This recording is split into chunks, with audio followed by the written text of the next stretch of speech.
Paige, congratulations on the win today. Thank you. Yeah, the team really came together strong and actually played some serious defense.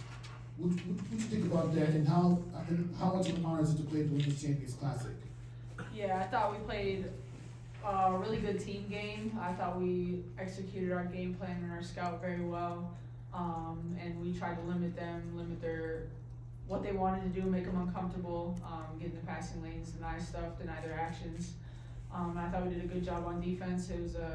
I thought everybody had a huge role in tonight's win.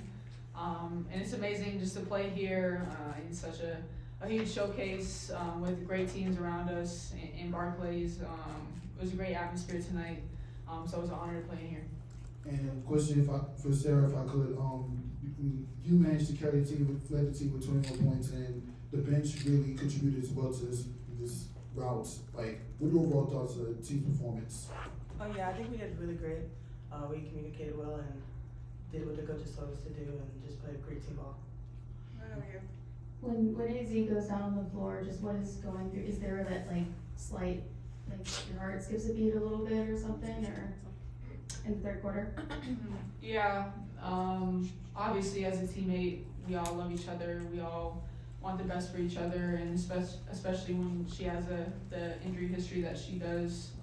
Just to see her go down in any form in the game, obviously you don't want to see that, but as a team we had to really band together, weather the storm, not play too much into the emotions, and try to just focus on the game. But definitely feel for her in the moment when it happens, yeah. Question for each player, if that's okay. Jackie Powell, the next. Sarah, first for you, what is it about this offense and defense that allows you to play with the comfort and poise that you do? Definitely the coaches, they kind of let everyone do their thing in a way, and you just gotta go out there confident. It makes it easier. And Paige, for you, I'm just curious, what are some examples of what Sarah does on the floor that make her maybe way beyond her years? I think her instincts, she doesn't think much when she plays, she just reacts, and you can tell she's been watching basketball, been around basketball. It's been a huge part of her life just by the way she plays, and I think an underrated thing about Sarah is her hands. Call her Go Gadget arms.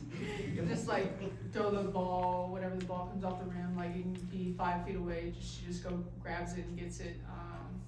And it shows up in the boards on defense, getting deflections, getting tips, blocks, steals. So I would say those things. Sorry. Paige, can you expand a little bit on what you said for this tournament? I mean, Coach is instrumental in getting this thing to actually happen, to have 2 games, a doubleheader on national television on Saturday night. I don't know if it's ever happened before for women's basketball, so how big is it, the way this game has grown to be part of the first round of these? Yeah, it's huge. We never want to take it for granted being on a stage like this, with teams like this, and just being here at UConn, just being part of these games is huge. And like you said, it continues to speak on the growth of women's basketball, to continue to have these events and have these platforms, be on national television, play in NBA, WNBA arenas, and continue to have showcases like this to showcase our talent. So it's awesome, and it's an honor to play in it. 2 quick questions, one for each of the players. Sarah, do you know your own wingspan? Speaking to Go Gadget. Oh, I don't know why I felt like. I did not. No, I don't. And then Paige, just you played with a lot of very good post players in your time at UConn. What's it been like, actively developing chemistry with playing with Sarah, and how does that compare to the others? Yeah, I think Sarah's more like a guard than any of the post players that I played with. She can play inside, outside, on the perimeter. She handles the ball very well. She passes very well. So all that to say, there's not a lot of things that Sarah can do. And so it's been awesome continuing to build that chemistry, and just to see her play at this level on this stage, and do what she does. It's been awesome. Thanks. Congratulations on the win. Howard Mandel the next. One for each player, if I could. Sarah, first, Geno said that you were a program trajectory changer when we talked to him preseason. I'm wondering, has that Is that the type of thing that you take to heart, and do you think about your role in this program beyond just, what you're doing on the court freshman year, but just what it means for UConn and its success over time? It means a lot. Again, I came here to win championships, so yeah. I don't know what else All that kind of says it all. And Paige, a fairly simple one for you. Just, you've now played at multiple WNBA arenas, and I'm wondering which one is your favorite and why? Probably not this one.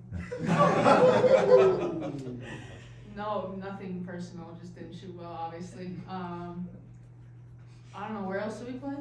So Target Center, Target Center. Mohegan, obviously a bunch. I think those are the three. I like the Target Center, Yeah. cause it's home, but we've had some great games at Mohegan Sun too, so. Love Barclays, but obviously, not tonight. Fair enough. DCU. Paige, a little off topic, but just what's the past spring powers been like for you, and to see your teammates wearing your shirt today? It's very cool, very surreal. Yeah, you don't really have time to process it in live action because you're so focused on the game plan and winning and executing that. So I'm sure it'll be something that I look back on. But it was very cool and very humbling. I'm glad we got to do it as a team. Players, congratulations. 2 quick ones. Sarah, how familiar are you with the cartoon Inspector Gadget, if at all? I don't know what that is. It's some generational kids. Kids. I'm an adult. Thank you. Sarah, thank you. Paige, in light of Beauty Products Company being the title sponsor, there was a makeshift salon, like at one end of the Barclays Center, and young girls were going in and getting your braided hairstyle. How does that make you feel? And what are the thoughts that might come to your mind if someone goes to like the barbershop or the salon and says, "Oh, on the page"? That's very cool.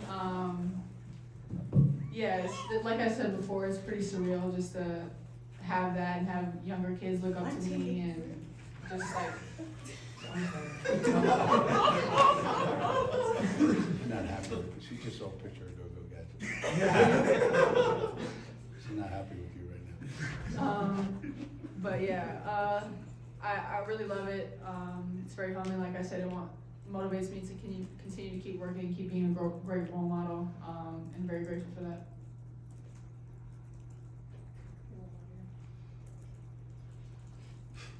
Hi, Shantae from Short and Sweet. Paige, this is to you to continue that question. There's so many young girls that look up to you. What piece of advice would you give to the young ball players that are coming up in the next generation? I would say to enjoy the process. Don't get too caught up in being result focused that you forget to enjoy the process. Enjoy the ebbs and flows, the highs and lows, and just everything that comes your way. And just embrace it, play the hand you were dealt, and make the most of it. And continue to have fun. I think that's the biggest thing is you can get caught up in a lot of the outside noise and the pressures, but just remember why you play, and have fun, and be faith driven. All right, thank you to the players. We'll move to questions for Coach. Thank you. Thank you. Thank you.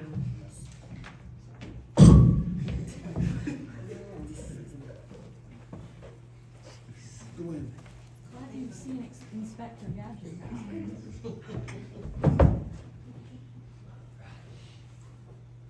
can start with whoever. You still envy me? You still envy my job? It's all fun and games, isn't it? Like I needed more kids to raise. I've already done my job. I've already raised 3 of them. Coach, congratulations again. Previously, we had a couple of conversations. You said you had teams prior to winning over the championship, but the players can do numerous things well. How would you assess this team this year prior to the last couple of years? Yeah. Last year, the last couple of years, I would say, because of the circumstances that we were under and how many players we didn't have access to and how we had to scramble and put things together and Players had to play 39 minutes every night. If things were going great, things were great. If things started going a little bit sideways, we had no way to change the game. And there was tremendous pressure on Paige to have to be way more than anybody can possibly be for, for an entire season. And the difference this year is, think about it, we have 2 kids that started 30-some games and played 39 minutes every night coming off the bench. So automatically that makes us a better team than we were last year. We have Geno with the size that she has that we didn't have last year. And then finally, Sarah brings a dimension that we probably haven't had that dimension in a post player, and we've had some really, really good ones, don't get me wrong, Fisa was great, and Olivia was great, Lee Edwards was great, and they all played in the Final Four and they all had fabulous careers.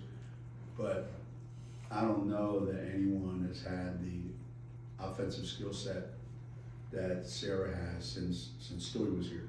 Now, they're completely different players, they're built differently, they play the game differently, but they accomplish somewhat the same things. Obviously she doesn't have Stewie's ability to block shots and change the game that way, but I think for a freshman, and that's a component that you put all those together. You put AZ out on the floor that we didn't have. You put 2 kids coming off the bench that were starters that we didn't have that kind of bench strength. You had Jenna's size, and then you had Sarah, and obviously you're looking at a Final Four team from last year that got way better. Unfortunately, so did a lot of other teams get better. So. Yeah, Coach. Now that the Women's Champions Classics in the books, what can the players do as far as maintaining consistency for building strong offense that's going forward? Yeah, we've had some really interesting games this year, and this is the 3rd ranked team that we played, and in all 3 of them, in Carolina we went down there and got up, and then let the game get away from us, and played Ole Miss and got up a lot, and then let the game get away from us in the 3rd quarter. And today we were determined that if we had an opportunity to have an advantage going into halftime, that we were not going to come out in the 3rd quarter and let up and let the game come back to us. And I think the 3rd quarter it's like 23-9. We played exceptionally well in that quarter. So we're at Notre Dame on Thursday, so it doesn't get any easier. And it could look a lot different, but I always say that this is what we're capable of doing. And I guess a really good Louisville team, so this is what we're capable of doing.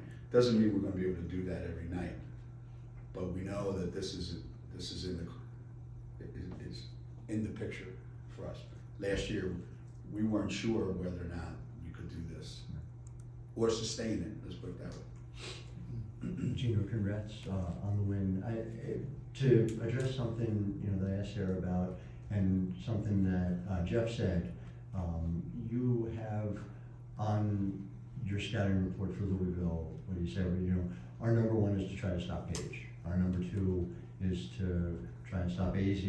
And Sarah, obviously, you're a great player and give her a ton of credit for that. But it's a 3rd person who can do all the things that Sarah can do. And it reminded me a little bit of that 2016 team. I remember Scott Brewer talking about in the postgame of the Final Four semis, saying, we made a decision we couldn't even guard more than Tuck because there were too many other things that they had to figure out on the defensive end. And I just. Right. Yes, the depth obviously is a major difference from last year, but having that 3rd person who, in the same way that Tuck was a lottery pick, is that what you mean by changing the trajectory? Yeah, because let's say she's not on our team. And Paige graduates this year, well, Paige leaves this year at the end of the year, having already graduated. Who potentially steps in her shoes as that player that you have to build your scouting report around? We wouldn't have. So, you know, with that ability to play big, play on the perimeter, that allows everybody else that you put out on the floor to be a better player than they would be otherwise. Okay. So the best teams we've ever had at Connecticut, they were three-pronged. Okay. Whether you go back to Kara Walters, Rebecca Lobo, and Nikisha Sales, or Stephanie Dolson and Bria Hartley, and Clayton Mosqueda Lewis, Stewie, Tuck, and Mariah, and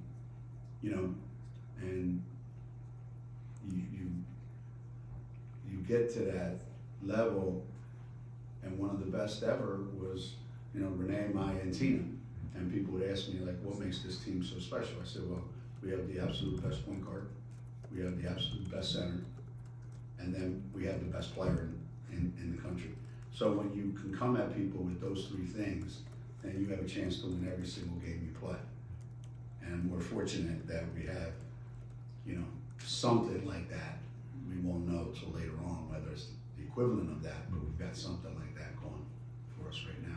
Thank you, appreciate it. Do you have an update on AZ, just what happened with her, and is she doing okay? She attracts the weirdest stuff, right? Notre Dame, the kid gets pushed into her and she gets hurt. And today, I don't know if you all saw it or anything, but kind of like she got herself in an awkward situation and somebody fell on her or something. So she was walking around, she was fine, and it didn't look like worst case scenario, let's put it that way. And that we were all crossing our fingers and hoping. So, we'll know more when we get back, but I hope I'm right, but it's not, it's not that worst case scenario that we've seen so many times before. Hey Geno, Jan Jensen spoke to us about how much work you put in to get a showcase like this at Barclays Center and for it to be on Fox, which is one of the 4 major networks. I'm just curious if you could reflect upon all of this coming together and getting to see it happen in the way that it did tonight. Well, I may be getting too much credit, but I will say that my conversations with people at Horizon, right? David Levy, I think, kind of spearheaded this is what I want to do. I want to showcase women's basketball. How do I do that? I want to invest in it. The people at Fox then were piece number 2. If we can put something together, we will give you the platform to show it. And then thirdly, how do we want it to look? And I said, there has to be a component where all the best teams in the country want to play in this tournament early on against each other, which it's happening more now but that's something that it happens, but not everybody has access to seeing it on a large scale like this one is. So the fact that we had access to Fox, the fact that Horizon was willing to step up and put it together, I was just, okay, I'll figure out a way to get the right teams in here and see where that takes us. And these next 2, 3, 4 years, 5 years, whatever, I'm proud to to be the host. And then we'll do our best to bring 3 championship teams. You know, I did talk to them a little bit about going forward. It's going to be, you know, teams that have, we'll try our best to do this. It may not always be possible, but we want to bring in teams that have won national championships and throw them out there all together. And let's just, you know, give fans the best of women's basketball. And I think it was a great show tonight for the most part. We'll see how it played out on TV. Here's the done. Geno, to piggyback off that, you and I have been talking for at least a decade about something like this happening. You said it would be great for the game, great for the sport. But it didn't happen until now. Does that just show how much the growth of women's basketball that people want to be part of this? People want to put this on TV and national television. Right. People want to host it at Barclays. Yeah. Yeah. A lot of credit goes to Barclays for stepping up and doing this. In all transparency, and I don't care if I'm stepping out of line, the original concept was to have this at Madison Square Garden because that's how it came to me. This is how we would like to do it if we can. And we couldn't. And the people here at Barclays, like that, we're in. And so a lot of the credit goes to them, their staff, and their organization, because you know they have a first-class organization here from way back. You know, I've still got things that I've received from the management here that I still have in my office because of how invested I think they have been in women's sports. So it was really cool to end up having it here. I just think, you know, having it in New York, being in a big stage like this with people who are used to doing big time women's games.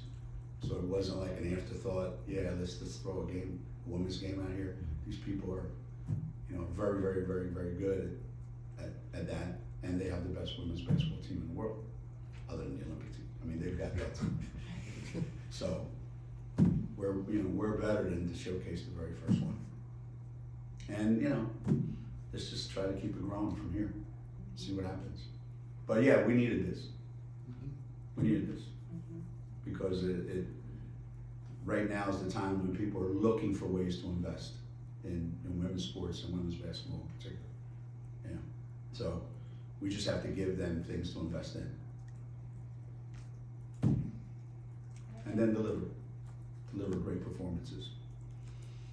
Thanks, Coach. Thank you. Oh, you have one? Is that possible?